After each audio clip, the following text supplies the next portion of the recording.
কিন্তু আজ আমায় আসতে হচ্ছে দেখো আদি, অন্য কারোর সাথে। চোখের সামনে কেমন সবটাই আমার অন্ধকার।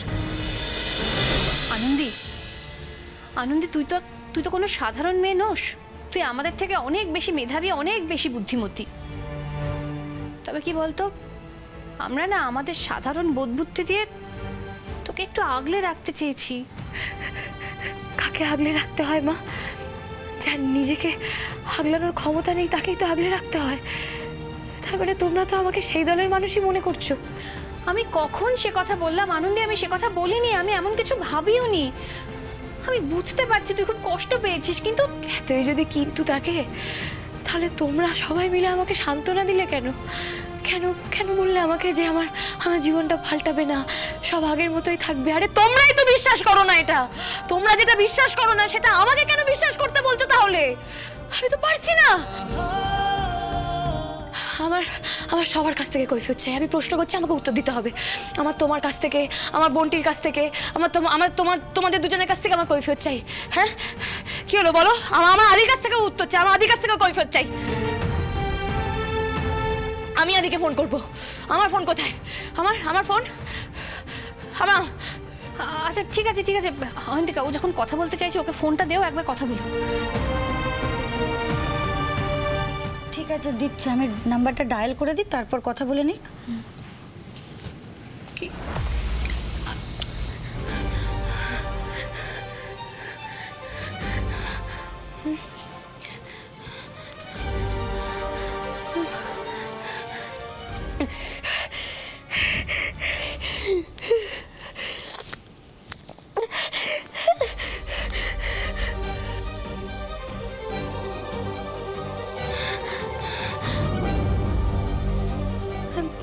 পারছি না, আমি একা একা পারবো না, পারছি না।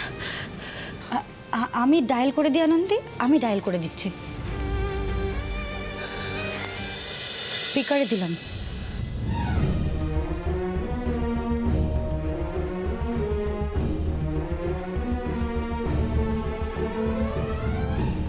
কি হলো? ফোন ধরলো না কেন? না, এ কেমন এমার্জেন্সি যে ফোন ধরছে না, বাড়ি আসছে না? আমার ঠিক লাগছে না মা। আচ্ছা আচ্ছা ঠিক আছে, আমি দেখছি। এইভাবে বাড়িতে বসে কিছু দেখা যায় না মা। আদি ওখানে একা। হ্যাঁ আমার ঠিক লাগছে না, চারিদিকে বিপদ ওত পেতে আছে। তোমরা ঠিক জানো তো যে ও এমার্জেন্সিতেই আছে? হ্যাঁ, আমাকে তো ফোন করে তাই বললো। মিথ্যে বলেছে, চিন্তা করবে বলে হয়তো সত্যিটা জানাইনি।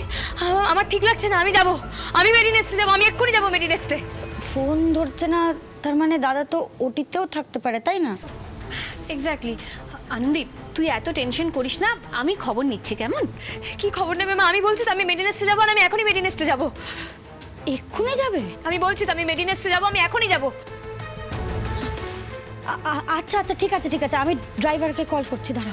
হ্যাঁ এক্ষুনি ফোন করো, ওনাকে বলো তাড়াতাড়ি আসতে। আমি আদির কাছে যাবো, আমি ওর সাথে কথা বলবো। আমাকে তো ওর সঙ্গে কথা বলে আগে কৈফিয়ত নিতে হবে না? ফোন করো ফোন করো ফোন করো, আমি যাবো, আমি এক্ষুনি যাবো। ফোন করো। আনন্দি, আমার কথাটা শোন।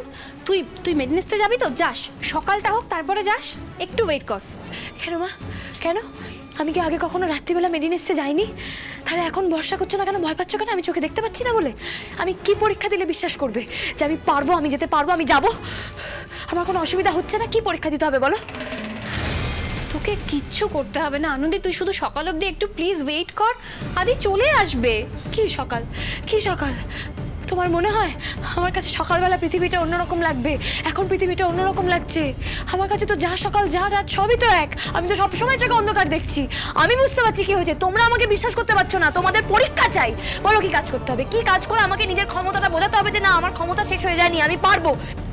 তোমার কাজ করতে হবে, বাড়ির কাজ করতে হবে, রান্না বান্নার কাজ করতে হবে। কি কাজ করতে হবে বলো? কি কাজ করলে বিশ্বাস করবে? কি পরীক্ষা দিলে বিশ্বাস করবে যে আমি ঠিক আছি, আমি দেখতে পাচ্ছি চোখে? আমি আমি আমি পরীক্ষা দেবো, আমি আমি আমি আমি সব দেখাবো, আমি পারছি, আমি পারছি। এই অন্তিকা, আনন্দি, আনন্দি। টোটো চড়ে প্রথমবার এই রাস্তায় এসেছিলাম। অসুস্থ বাবাকে টোটোয় বসিয়ে আমি ডাক্তার আদিদেব লাহিড়ির খোঁজে এসেছিলাম। শুরুতে পাইনি অবশ্য তোমায়, তারপর যখন পেলাম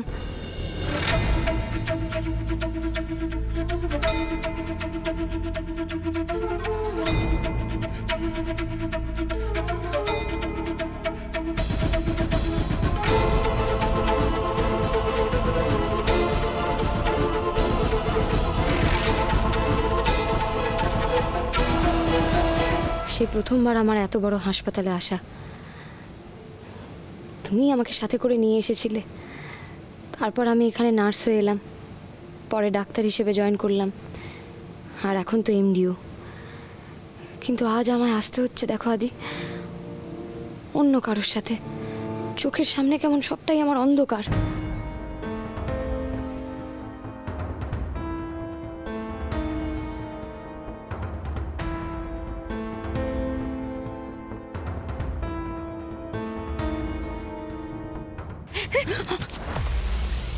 আনন্দে লেগেছে? হ্যাঁ, না না, আমার লাগেনি। আমি একটু ওই তুমি তুমি আমার ছাড়তে পারো, ছাড়তে পারো। রাস্তাটা কিন্তু ভাঙা আনন্দী। আমার হাতটা ছাড়ো বন্টি, ছাড়ো।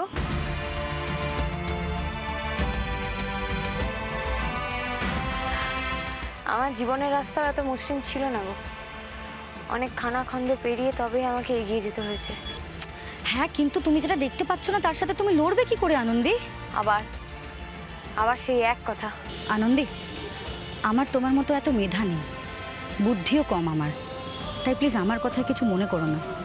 তবে আমি এটুকুনি বুঝি, আমি হাতটা ধরলে তুমি পিছিয়ে যাবে না, আমি হাত ধরলে তুমি আরও এগোবে। আমার হাত দুটো তোমার শক্তি, দুর্বলতা নয়। কি বললে? হ্যাঁ আনন্দী, আমি তোমায় যুদ্ধের ময়দান পর্যন্ত পৌঁছে দিতে পারি, কিন্তু যুদ্ধটাতে তোমাকেই লড়তে হবে। তাই এখনই নিজের শক্তি ক্ষয় করো না, সামনে অনেক কাজ বাকি আছে।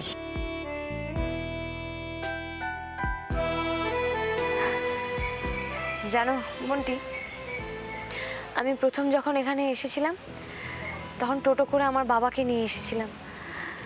তবে আমার বাবার কিন্তু তখন চিকিৎসা আরম্ভ হয়নি, জানো তো। আমার বাবার চিকিৎসা শুরু হয়েছিল যখন তোমার দাদা আমাকে গাড়ি করে এখানে নিয়ে এলো, তখন থেকে। ঠিক আছে, আমি নয় এটাই মনে মনে ধরে নেবো, এটাই মেনে নেবো। আমার এই নতুন জীবনের যে রাস্তাটা আরম্ভ হলো, এই যে আমি মেডিনেস্টে এলাম, সেখানে আমি আরও একবার তোমার হাত ধরে এলাম। তুমি আমাকে এই নতুন জীবনের নতুন যুদ্ধের রাস্তায় প্রথম এগিয়ে দিলে। ঠিক আছে, এটা ধরে আমি এগোই।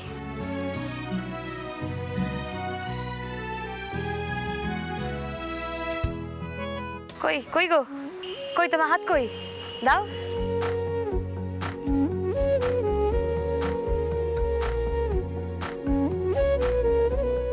এই তো, এবার আর ভয় নেই, এবার তুমি জিতে যাবে। চলো চলো, আমরা এসে গেছি, চলো।